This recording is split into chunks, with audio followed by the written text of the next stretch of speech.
Second episode of the day, and I wanted to talk about Julius Malema. So Julius Malema decided to come in, have a chime on Timothy Omotoso, and I found it quite hilarious. We arrest Omotoso afresh and build a proper case. It's the Rikshiaredi Show, the daily Christian commentary videos. If it's your first time over YouTube show, check out some other videos that are down in the pinned comments, and I'm gonna check you out over there.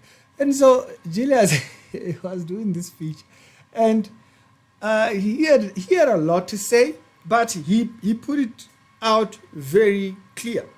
Okay, now I want to do another different video, particularly on the fans, on the followers of Timothy Omotoso. That I want it to be a separate one, and on that one I will address innocence and whatnot on that video.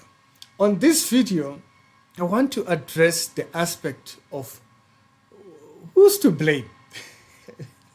Okay, and Jesus is like, who's to blame for Timothy Omotoso getting away? And I think that's an important conversation because it helps frame for others the difficulty when it comes to this particular subject here. And so, what was Julius' full speech? And work for you.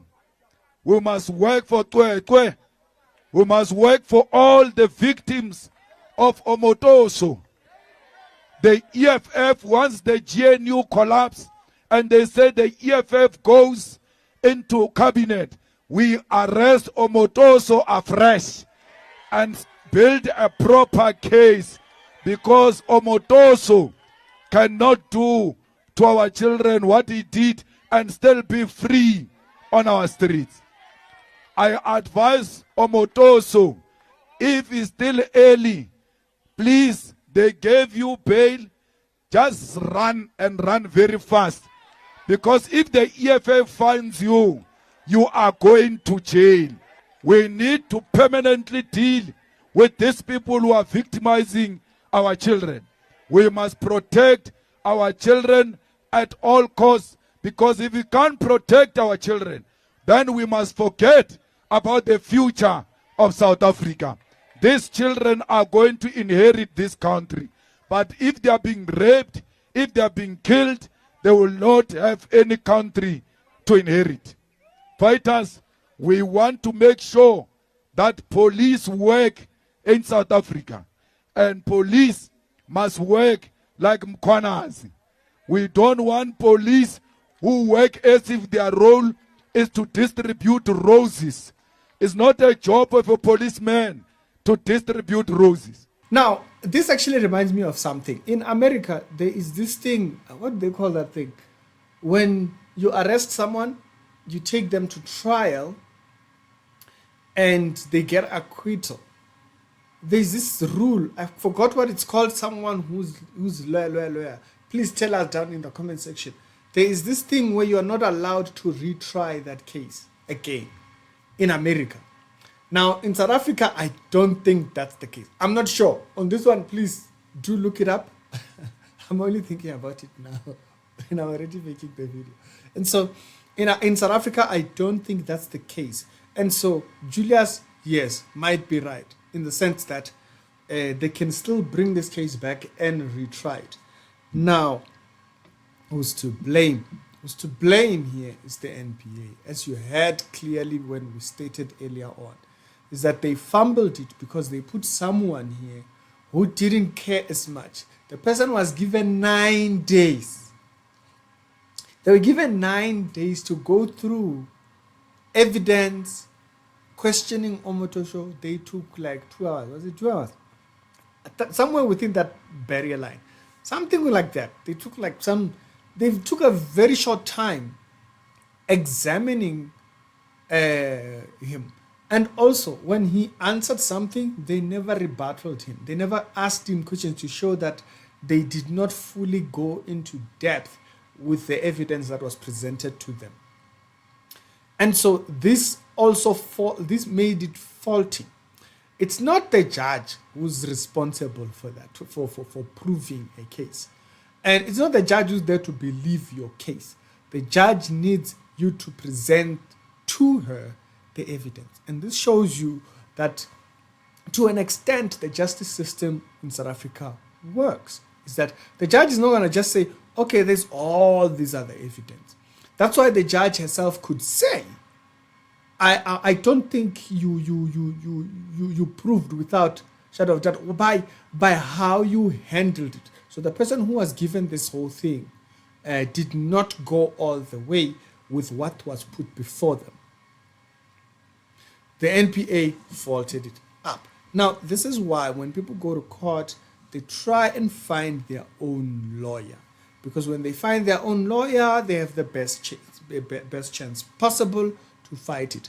Now, the reason why there was a public outcry and people were saying we'll never have justice, it's because most people can't afford their own lawyer.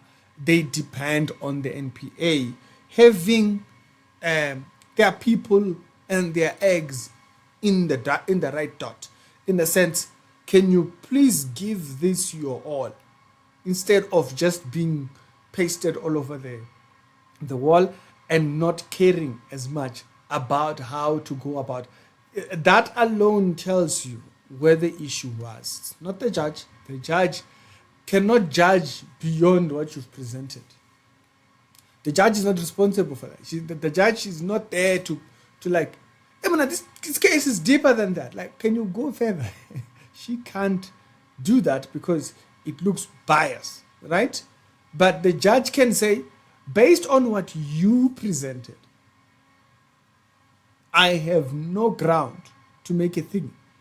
And that tells you, even though we don't like the current justice system, the faulty area here is NPA. The faulty area here is the NPA. Is that they can really fumble up a case. They can fumble up the case. The state can fumble up a case because, you know, they are half given to the case, as the CRL said. They are half given to the case. On the human trafficking part alone, Timothy Omotoso would have not gotten away with it. Because it's a provable thing. It's a thing that you can easily prove. Schools have registers where they mark people absent or whatnot. Let us see when last did the child go to school. So those create secondary reports. And so if this guy goes on to, if you question him pertaining that you have a child in this thing who's not going to school, and you see them consistently between this particular period, why were you not concerned about this well-being of this child? Apart from just the forcing yourself a whole jazz, that area definitely is it's a lot of heavyweight, because those ones, they take the kids out of their household and they place them in this mandem's space. And by that alone, he would have, that's why this case is such a painful, because for some people it might look like, oh, innocent. Is that the MPA did really make a huge mess out of this one, because they did not do due diligence. Now, they did not do, it's the guy who was responsible for doing all the questioning of all that. That's the person that faulted it up. Now, this brings me back to Julius here. What Julius is saying, we'll retry this case. We'll take it back and we'll make sure that this is the thing about these things. Of course, when they come back and they speak about the subjects, they will phase it within this, gender-based. I think we need to take all cases like that. It's not just cases that are, women are abused and women are abused. No, just take all cases, all wrongdoings that seriously. If we took all cases with that level of seriousness,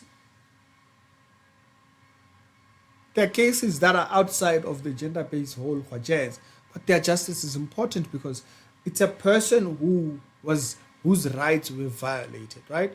It's a person whose rights were a person who was mistreated from another person's hand.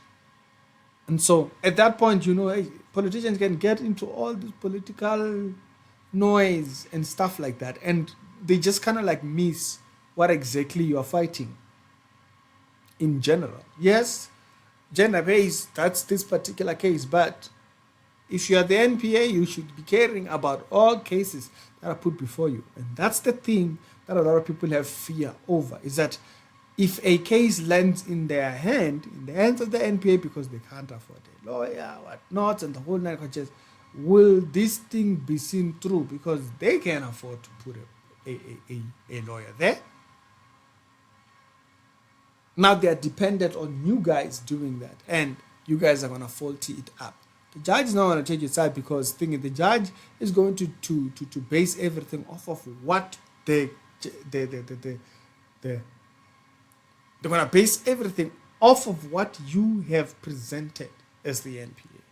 And so this kind of reminds me of all of that. But then at the end of the day, some might get away. Some might get away. It doesn't mean innocent. What it spells is there's aspects of what you expect as judgment to just never come the way you think, particularly within this earth. Some aspect of judgment is literally in the hands of God. But yeah, tell me your thoughts down in the comment section. It's the Rick Show, daily Christian commentary video. If it's your first time over here, sure, check out some other videos that are down in the pinned comments. Julia says you are running, or else I'm coming for you.